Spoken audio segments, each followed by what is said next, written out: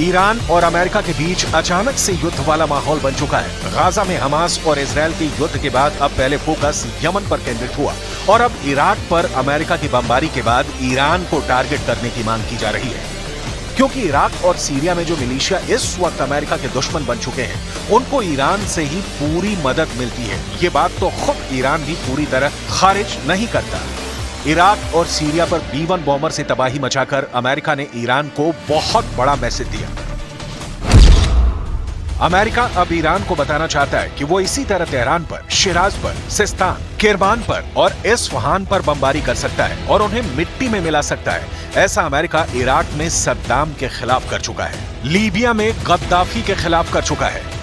जमहूरी इस्लामी ईरान जवाब ओ रो जवाब मुहकमी ख्वाहद दाद।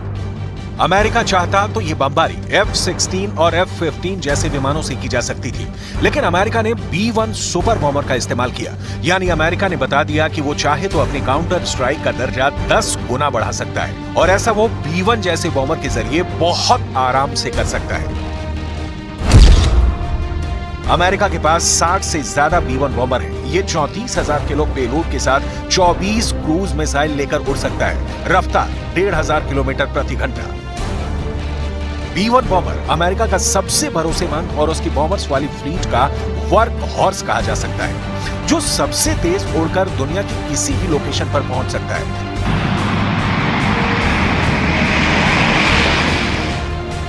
यह ऐसा काला दैत्य है जो अकेले दम पर कई मोर्चों पर ईरान की ताकत को एक झटके में खत्म कर सकता है। अमेरिका की बॉम्बर वाली ताकत भी आपको दिखाते हैं, क्योंकि ईरान के खिलाफ तनाव का लेवल अब बाइडेन की नाक से ऊपर जा रहा है। ऐसे में सवाल है कि क्या वक्त आ गया है कि अमेरिका अपने सबसे खतरनाक बॉम्बर्स को सबसे बड़े मिशन के लिए तैनात करने पर मजबूर हो जाएगा। B-1 से बमबारी करके अमेरिका ने दिखा दिया है कि वो ऐसा करने से हिचकेगा नहीं। सवाल है कि क्या अमेरिका वाकई नया युद्ध करने के लिए तैयार है? क्या वक्त आ गया है कि अमेरिका ने जो गलती यूक्रेन को लेकर की है उसे ईरान के साथ नहीं दोहराएगा, यानी वो खुल्लम खुल्ला जंग करेगा? अमेरिका के कौन कौन से बॉम्बर किसी भी वक्त किसी भी डिप्लॉयमेंट के लिए तैयार है, ये भी देख लीजिए। B-52 को देखिए, अमेरिका का सबसे पुराना लेकिन सबसे खतरनाक बॉम्बर। जब ये रनवे पर चलता है तो और ज्यादा विध्वंसक नजर आता है।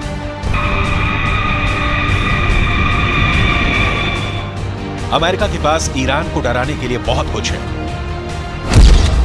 अमेरिका का B-52 बॉम्बर 32,000 किलो के बम लेकर उड़ता है। ये एक न्यूक्लियर बॉम्बर है।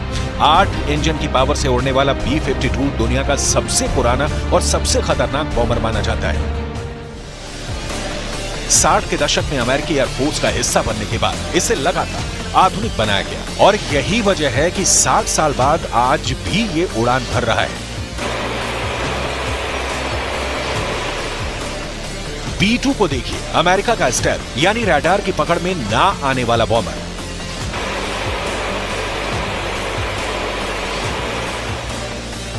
और B-1 को तो आपने देख ही लिया है। अमेरिका के सुपरसोनिक बॉम्बर को कुछ ही घंटों के नोटिस पर दुनिया में कहीं भी मिशन के लिए भेजा जा सकता है। अमेरिका और ईरान के बीच तनाव इस लेवल पर पहुंच चुका है कि डर है कि एक नया खाड़ी युद्ध बहुत जल्दी शुरू हो सकता है। इसलिए सवाल है, क्या इराक और अमेरिका के बाद अब ईरान और अमेरिका की जंग होगी, और हुई तो इसका दायरा कहां तक फैलेगा? अमेरिका और ईरान का युद्ध क्या वर्ल्ड वॉर में तब्दील हो सकता है? यही सबसे बड़ा सवाल और डर भी है। इन्हीं सब बातों से इस वक्त खाड़ी देशों में तनाव बहुत ज्यादा है।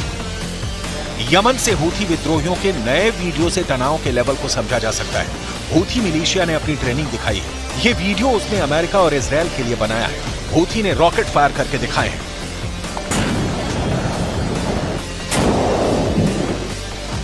हूथी ने अपने ड्रोन उड़ाकर दिखाए हैं। हूथी विद्रोहियों ने दिखाया है कि उनके बम कितने सटीक तरीके से निशाने पर गिरते हैं। जगह जगह टारगेट पर इजराइल का झंडा बताता है कि हूथी मिलिशिया के टारगेट पर इजराइल सबसे बड़े दुश्मन की तरह है। हूथी विद्रोहियों के टैंक T-72 भी इस युद्धाभ्यास में शामिल है। उसकी स्पेशल फोर्स भी किसी मिलिट्री पोस्ट पर हमला करके दिखा रही है। जो डमी टारगेट है वहां अमेरिका और इजराइल के झंडे लगे हैं।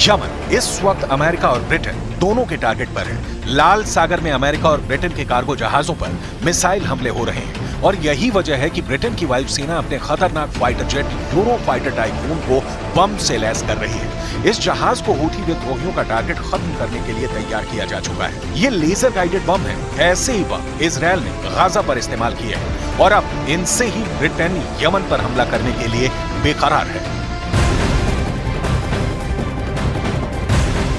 और इस वक्त की एक और बड़ी खबर, मौलाना तौकीर रजा ने एक और बहुत भड़काऊ बयान दे दिया है। मौलाना तौकीर रजा ने कहा है कि वो शुक्रवार को गिरफ्तारी देंगे और पूरे मुल्क में गिरफ्तारियां दी जाएंगी। तौकीर रजा का कहना यह भी है कि मुसलमान ज्ञानवापी की मस्जिद को शहीद नहीं होने देंगे। इस वक्त की सबसे बड़ी खबर में आप दर्शकों को बता रहे, मौलाना तौकीर रजा ने पूरे देश के मुसलमानों से यह अपील की है कि मुसलमान देश भर में जेल भरो आंदोलन की शुरुआत करें। तो सवाल ये उठता है कि आखिर तौकीर रजा धर्म की पॉलिटिक्स क्यों कर रहे हैं? चुनाव से पहले वो लोगों के जज्बात क्यों भड़का रहे हैं?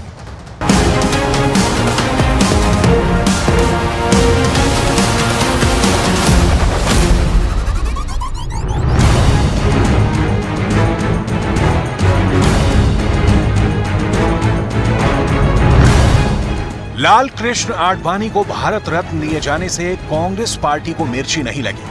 कांग्रेस पार्टी के राष्ट्रीय प्रवक्ता और वरिष्ठ नेता जयराम रमेश ने तो आडवाणी को भारत रत्न दिए जाने का स्वागत किया है, लेकिन अगर सबसे ज्यादा मिर्ची किसी को लगी है तो वो है बरेली के मौलाना तौकीर रजा। तो उनको भारत रत्न इसलिए दिया जा रहा है कि उन्होंने हिंदुस्तान में बंटवारे की राजनीति की, लोगों को नाराज करने और नफरतें फैलाने की राजनीति की। उनको अगर भारत रत्न दिया जाता है तो ये भारत रत्न का अपमान है। कांग्रेस पार्टी आडवाणी की विचारधारा की धुर विरोधी रही है। यहां तक कि आडवाणी की रथ यात्रा से अगर किसी पार्टी को सबसे ज्यादा नुकसान पहुंचा तो वो पार्टी कांग्रेस ही है, क्योंकि रथ यात्रा से पूरे देश में राममय माहौल बना और इससे बीजेपी ना सिर्फ सत्ता के करीब पहुंची बल्कि उसने सत्ता के सिंहासन पर कब्जा भी जमा लिया। फिर भी जयराम रमेश ने आडवाणी को भारत रत्न दिए जाने का स्वागत करना ही सही समझा। प्रधानमंत्री नरेंद्र मोदी ने भी आडवाणी को भारत रत्न दिए जाने के बाद एक्स पर एक टिप्पणी की। उसमें एक बात साफ साफ लिखी गई कि देश के सांस्कृतिक मुद्दों पर उनका योगदान अतुलनीय है। आडवाणी को भारत रत्न क्यों दिया गया, इसके बहुत सारे जवाब हो सकते हैं।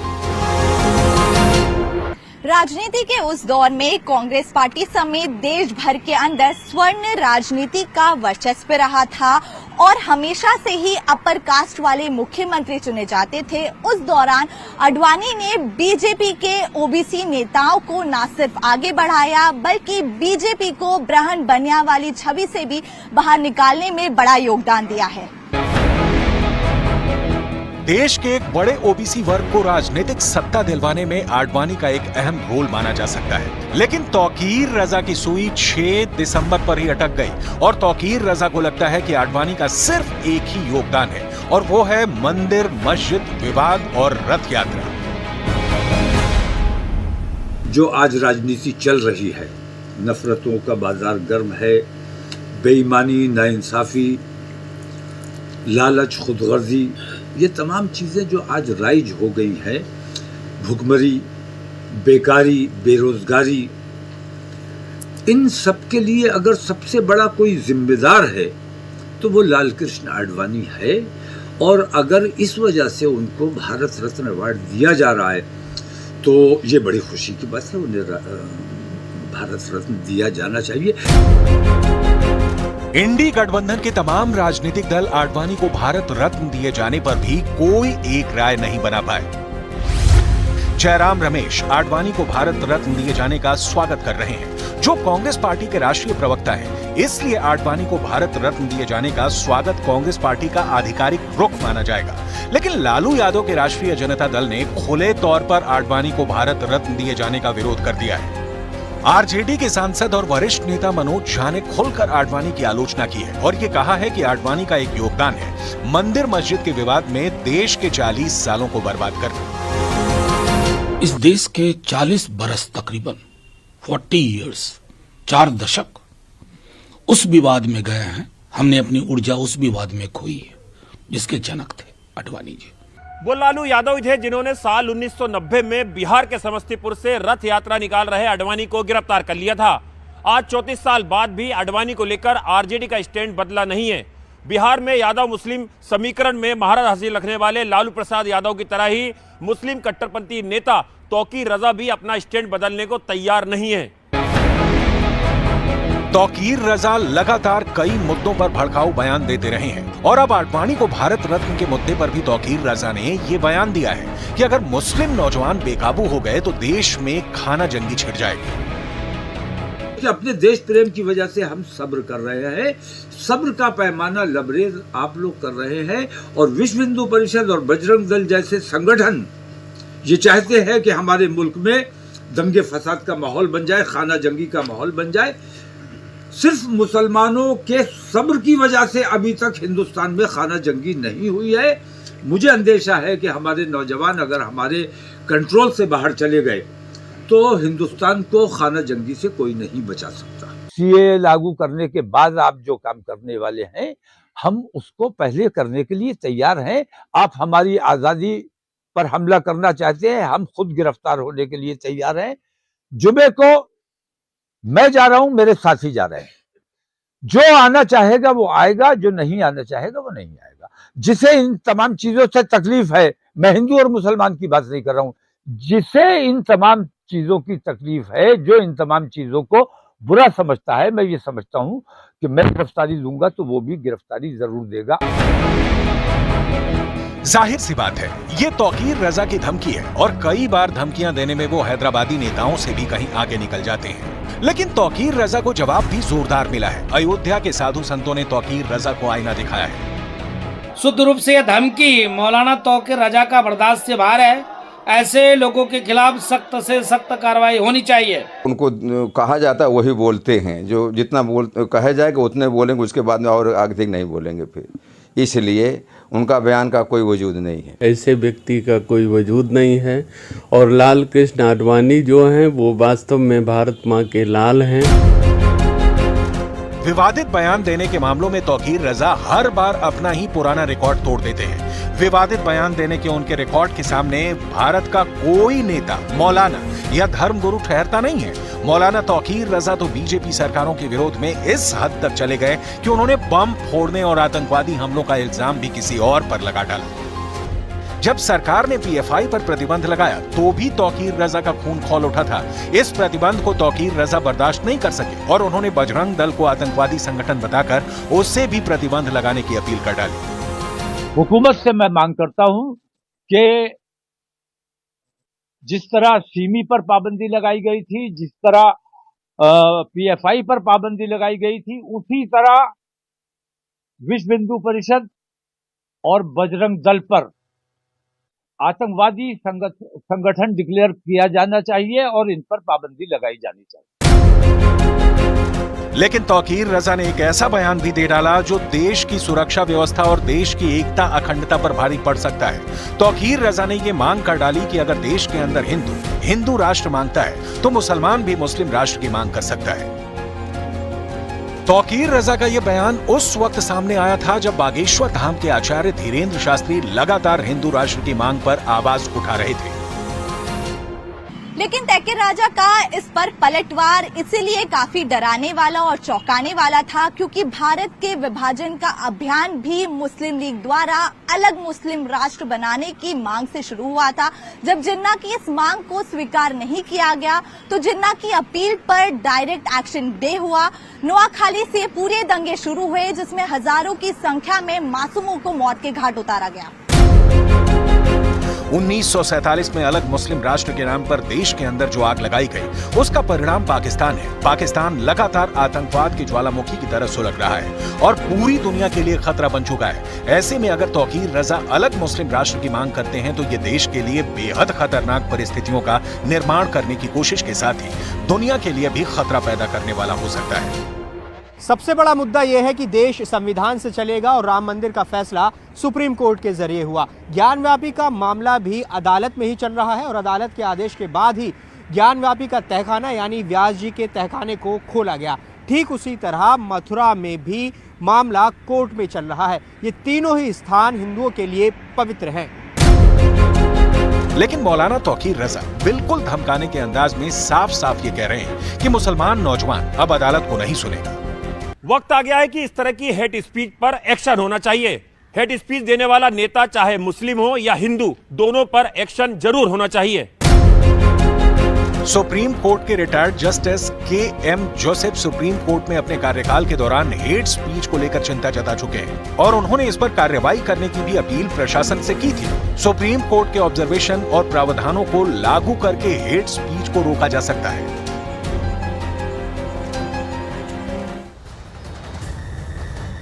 तो राहुल गांधी की न्याय यात्रा पर लगातार पेंच फंस रहा है। जिस जिस राज्य में राहुल गांधी जा रहे हैं वहां विपक्ष का गठबंधन कुछ परेशान सा नजर आ रहा है। बिहार के बाद उत्तर प्रदेश में अखिलेश यादव ने राहुल गांधी की यात्रा पर सीधा हमला किया। ऐसे में सवाल उठने लगा है ये कि क्या राहुल गांधी जानबूझकर विपक्ष के गठबंधन को मुसीबत में डाल रहे हैं?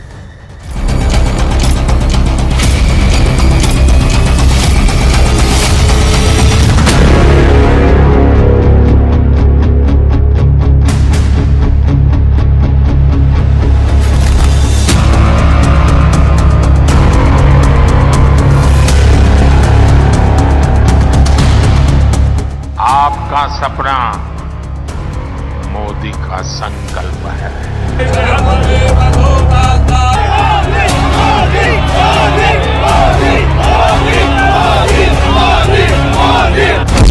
नहीं बचेगा इंडी, राहुल को सब पता है। ऐसा लगता है राहुल गांधी की भारत न्याय यात्रा इंडी गठबंधन के लिए ग्रहण बनती जा रही है। इस वक्त जो हालात बन रहे हैं उस हिसाब से इंडी गठबंधन एनडीए के सामने बेहद कमजोर हो चुका है। राम मंदिर के जबरदस्त असर ने इंडी गठबंधन की नींव को पूरी तरह से हिला डाला है। प्राण प्रतिष्ठा बनाम इंडी में सीटों का बंटवारा एक ऐसे भंवर में फंस चुका है जहां इंडी का अंत हो सकता है। राहुल की यात्रा पर अखिलेश यादव भड़क रहे हैं।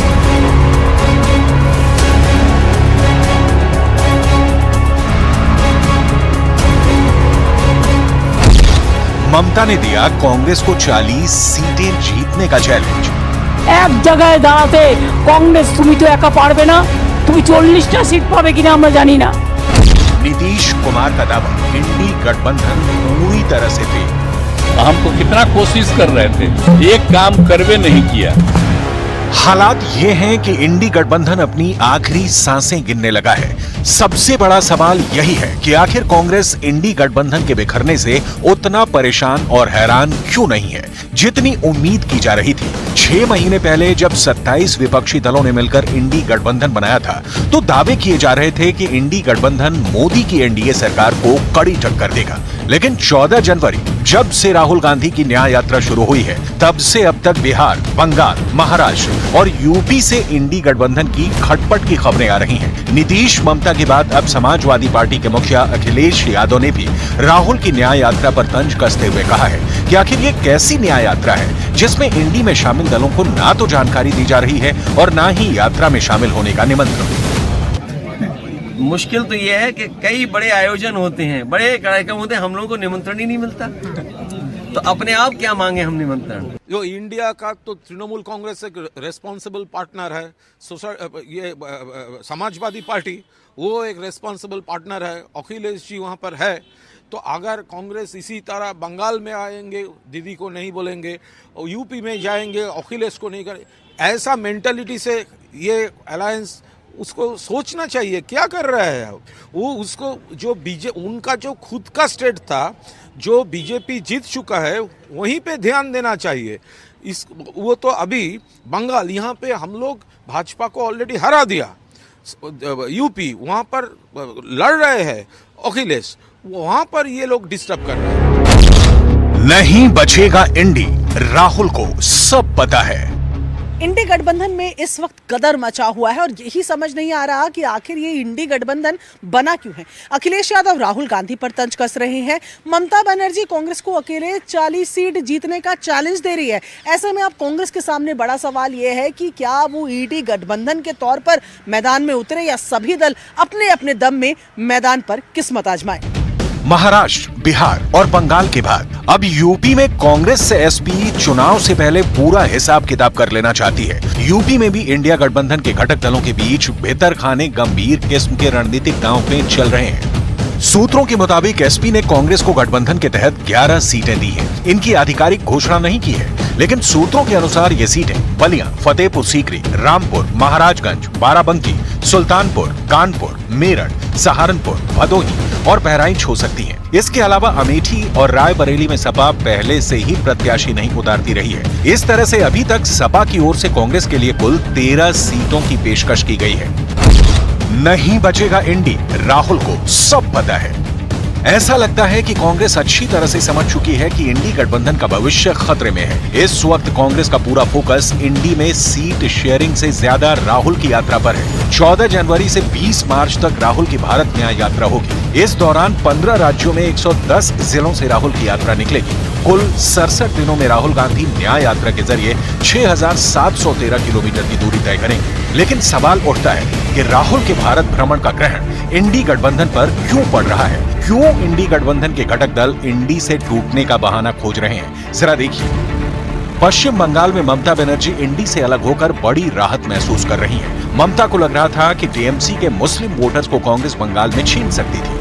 नीतीश कुमार एनडीए से जुड़कर खुद को धन्य मान रहे हैं। इंडी में हाशिए पर पहुंचे नीतीश को अब लग रहा है कि 2024 में जेडीयू की नैया अब पार हो जाएगी। अखिलेश यादव इंडी गठबंधन में कांग्रेस के सामने ऐसे हालात पैदा कर रहे हैं ताकि कांग्रेस खुद ही कह दे कि हम यूपी में अकेले चुनाव लड़ेंगे। पंजाब और दिल्ली में केजरीवाल ने कांग्रेस से किनारा करने का ऐलान कर दिया है। केजरीवाल का किनारा। महाराष्ट्र विकास अघाड़ी में ऐसा महाभारत छिड़ा है कि इंडी का भविष्य खतरे में पड़ गया है।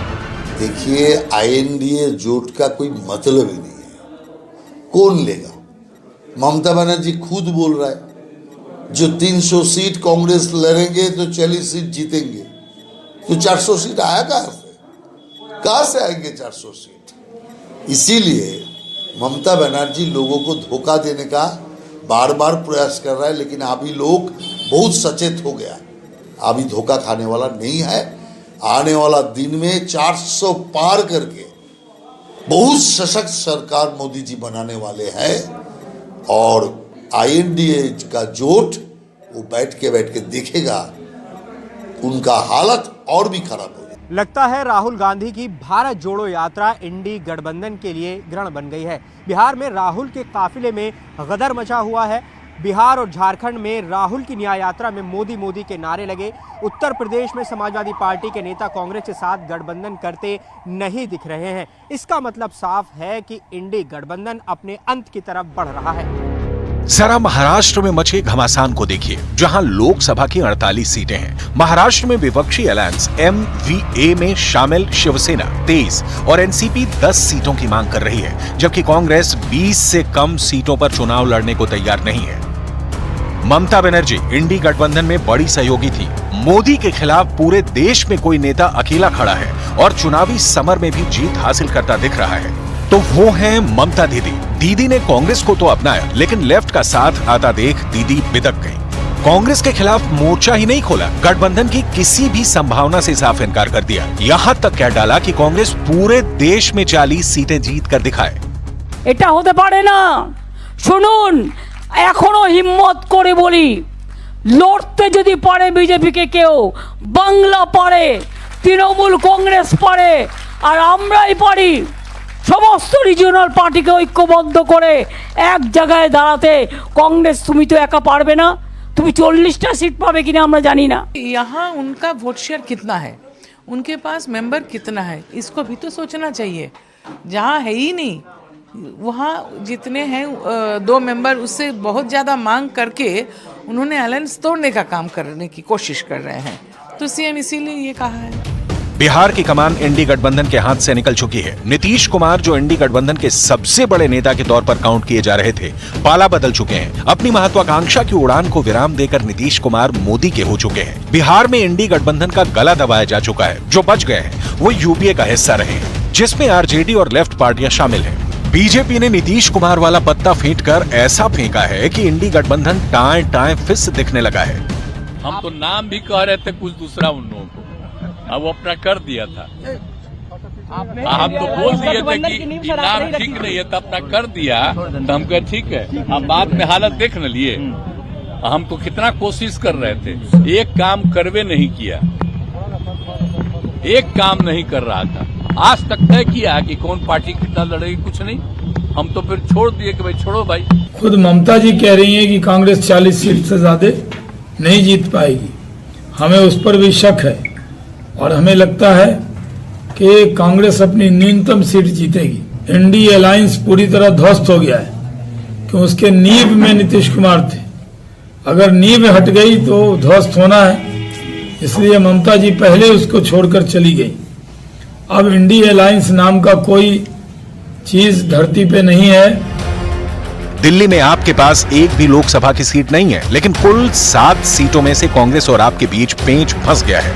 आप कांग्रेस से गठजोड़ तो चाहती है, लेकिन उसकी शर्तों पर, क्योंकि आपके सामने क्लियर है कि उसने जिस वोट बैंक पर कब्जा किया है वो कांग्रेस का ही है। पंजाब में कांग्रेस की हालत खस्ता है, सत्ता में आप है और आप अपनी शर्तों पर पंजाब में लोकसभा सीटों का बंटवारा चाहती है, जबकि कांग्रेस की राज्य इकाई ही केंद्र के पंजाब में सियासी समीकरण बिठाने के खिलाफ है। राज्य के नेताओं का मानना है कि पंजाब में गठबंधन हुआ तो कांग्रेस का नहीं बल्कि आम आदमी पार्टी का फायदा होगा। इंडी के पास वक्त की बहुत कमी है और बिखरने का सिलसिला बहुत तेज है। इंडी गठबंधन के खिलाफ ही कांग्रेस में एक बड़ा गुट है जो मानने लगा है कि कांग्रेस को अपने ही दम पर 2024 के लोकसभा चुनाव लड़ने चाहिए। कुछ सियासी जानकार तो ये भी बता रहे हैं कि कांग्रेस ने मन बना लिया है कि वो चुनाव अकेले अपने ही दम पर लड़ेगी। ऐसे में राहुल गांधी की भारत जोड़ो न्याय यात्रा खत्म होने के बाद कांग्रेस अपने पत्ते खोलेगी। बीजेपी ने दिसंबर 2023 में ही छत्तीसगढ़, राजस्थान और मध्य प्रदेश जैसे हिंदी भाषी राज्यों के विधानसभा चुनाव में धमाकेदार अंदाज में जीत दर्ज की थी, जिसके बाद जनवरी में पीएम नरेंद्र मोदी ने अयोध्या में राम मंदिर का उद्घाटन करके आगामी लोकसभा चुनाव का बिगुल फूंक दिया है। इंडिया अलायंस मजबूती से है और सीटों का भी बंटवारा होगा और सब मिलजुल के लड़ेंगे, कोई चिंता की उसमें बात नहीं है। कि जब राष्ट्रपति ने राम मंदिर का जिक्र किया तो सोनिया जी ने 3 बार ऐसे मौकों पर मेज थपथपा के स्वागत किया। एनडीए को हराने के लिए जिस इंडी गठबंधन को बनाया गया था वो दौड़ने से पहले ही हाँफने लगा है। हालात ये हैं कि बीजेपी राम मंदिर की लहर पर सवार है। राम मंदिर की तस्वीरों को देखकर कांग्रेस को समझ आ चुका है कि घटक दल कांग्रेस का वोट काट सकते हैं, जबकि कांग्रेस से जुड़े कई जानकारों का दावा है कि कांग्रेस को उम्मीद है कि 2024 के लोकसभा चुनाव में मुस्लिमों का बड़ा वोट बैंक कांग्रेस की तरफ जा सकता है। इसी डर से एसपी, टीएमसी और बाकी दल अब कांग्रेस से दूरी बनाने लगे हैं। अब देखना होगा कि राहुल की भारत न्याय यात्रा इंडी गठबंधन का अंत साबित होगी या फिर चमत्कार।